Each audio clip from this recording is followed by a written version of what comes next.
Shout out to Squarespace for sponsoring today's video.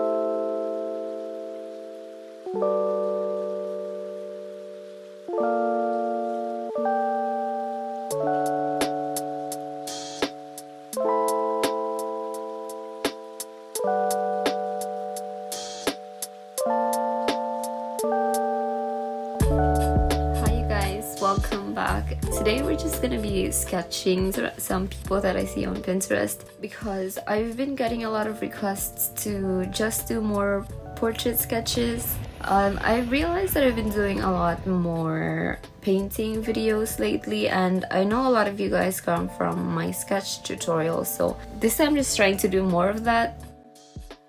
So the way this works is we're just gonna be sketching the first people that I see on Pinterest.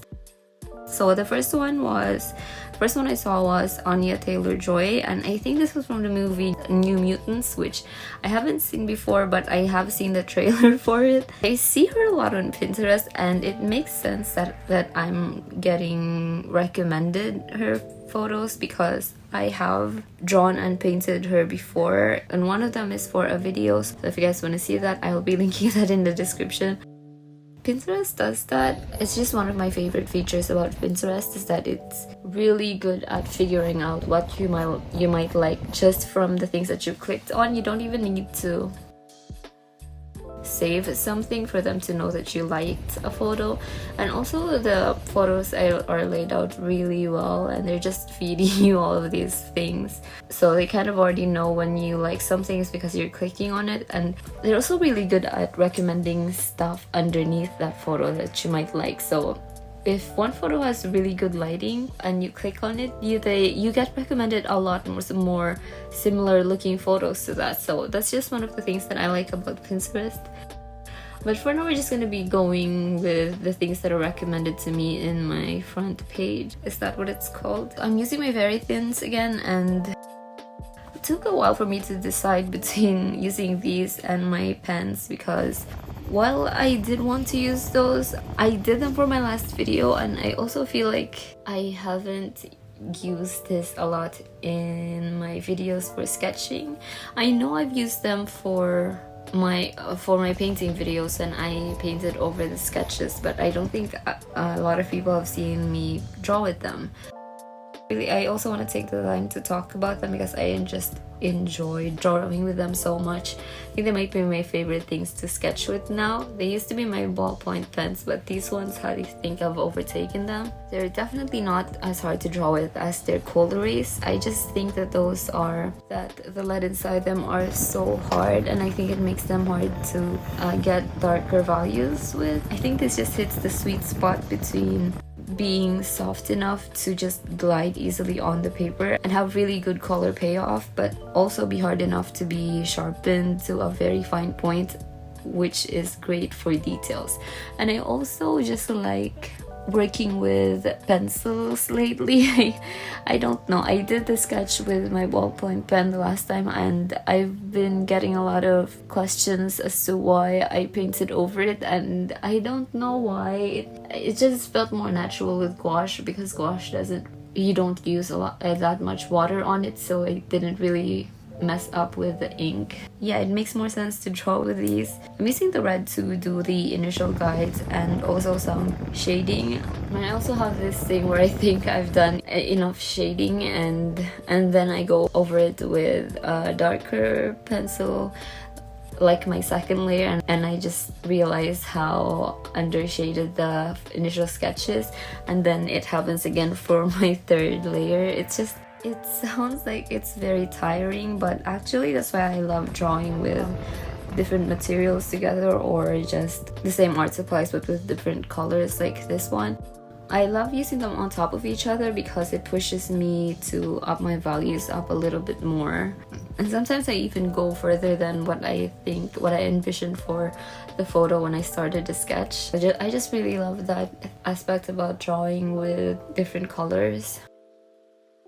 I also just really love this photo. I like her look in this, but I especially love her hair. It just looks really straight, and it's what drew me to this photo. I also like the way her bangs looked. I think they're so cool. But yeah, even after I've finished this first sketch, I still go back to it after I do my second one, because it works the same way as when I do my layers, where I think I'm done with it until I put it next to something else, and then I realized I could push that one a little bit more. So for now, I think it looks like I'm done with it, but I'm actually not. We're just gonna be moving on to the second one. This next photo, I think, is from a magazine shoot. I got really lucky to get another portrait recommended to me, because I have a habit of looking up clothes on Pinterest, because I read a lot of romance books, and they always describe what the characters are wearing, and I never know what they look like, so I search for them on Pinterest. But yeah, every time you look something up, very similar stuff reappears on your recommended page. And so you never really know what you get recommended when you look up different things. Before, I would only just get portraits, like that's it. But when I started looking things up, like when I did some flower sketches just for practice and some color swatches, that's when my feed kind of started getting a little bit more diverse, which I like. But for this time, I was lucky to get another portrait recommendation. This one I particularly liked how her hair looked on top, so especially how it gets wavy like right on top of her head, and I really wanted to capture that. I think it's good that I put it beside Anya, because I think it looks really good next to Anya's super straight hair. And I really didn't fixate too much on her face, which is rare for me, but also, I just didn't spend too much on this sketch in general, as well, not as much as the other two. This one was just a fun little sketch. I did notice something weird when I was drawing it. I feel like as the sketch went on, her face sort of morphed into different people 3 different times, which makes sense because I didn't really have a clear idea of the final piece while doing it. I was just so focused on what her hair would look like. Usually when I see a photo, I immediately know right away where I want to take it, because I know some photos look great as a sketch and some photos look great as a painting, and some photos just look great with different art supplies, and sometimes it's just the whole image that I just have in mind. But for this one, it wasn't the face that really took me in, and so I feel like I rushed over that part as a result. I think I went over this one again later on too, after I did my third one. Because for this last one, I was doing a little bit of a different approach. I was looking at it as like I was sketching it the same way I would paint a watercolor painting. So after I did the initial sketch, I just blocked the whole subject in with very light strokes, and my pencil almost parallel to the paper. And I did that because I want the line work on this one to be secondary to the shadows, like a watercolor painting. And I just really love shading with this pencil, especially with the rougher texture of my sketchbook. Well, it's not really super rough, but the feel of them, the texture on top, just is such a great combination with the veritihins, because those just glide on top of the paper, and this just makes this really cool, this really good payoff. I think it might be just my ideal sketching pencil overall. The only mild thing that I notice and I don't like about them is how thin they are, which isn't really a surprise considering their name, but it just feels really small and a little bit flimsy in my hand when I'm sketching with them. Usually when I'm holding on to something, I want something that's a little bit hefty, so it really feels like it's something that's significant that I'm holding on to. I don't know how to explain it. It's the same way I don't like my phones being too thin, or even my iPad. I always have a bulky case on them just because it feels like when they're too thin, my brain sort of forgets to hold on to them, and it increases the chance of me dropping them. But even the feel of them, I think it's a very mental thing, and it's the same way with my art supplies. When something feels very hollow and light, it feels like I don't need that much control when I'm working on it, and with my art style and how I work, I really need that. And also I think I have smaller hands. Just imagine, and I can just imagine someone with bigger hands than me having trouble just getting comfortable with this. If you guys can recommend me a good pencil that has everything I like about these veritihins but are a lot thicker, like my Holbein pencils and my Uni Mitsubishi pencils, I really love those. I love the feel of those. Just tell me about them, and I think that would be the perfect pencil for me.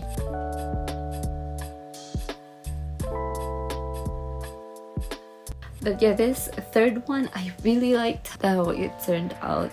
I also really like the line work on top that I did on top of the shadows. The only thing now is that I don't know how to go after this. I don't really want to overthink the shadows. I really want this to look like a watercolor painting with heavy line work on top, so I don't know if I should do the shading with the darker pencil.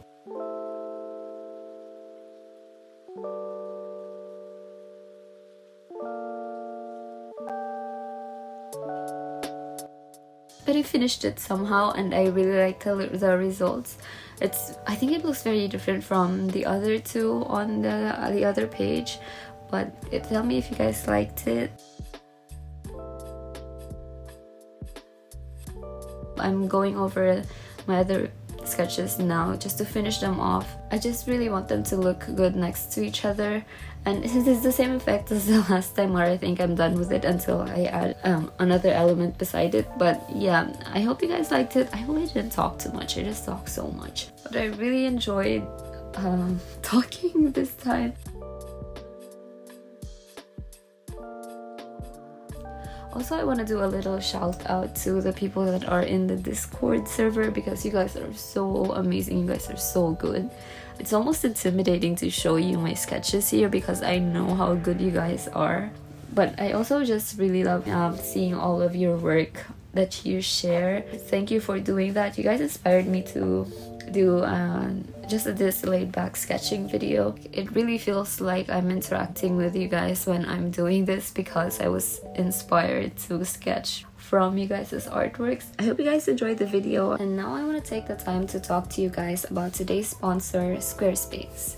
Squarespace is a powerful and beautiful online platform where you can create your own website. You can connect with your audience and generate revenue through gated members-only content. You can also manage your members, send email communications, and leverage revenue insights in one easy-to-use platform.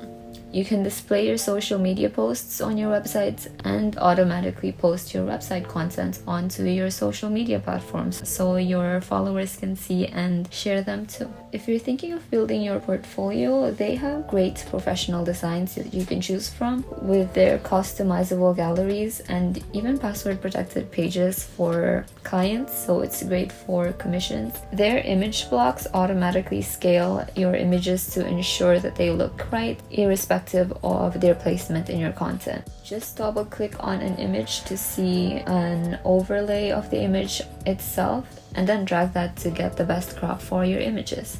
Go to squarespace.com for a free trial, and when you're ready to launch your website, go to squarespace.com/hamribart to save 10% off of your first purchase of a website domain. Yeah, thank you guys for watching, and I will be seeing you again soon.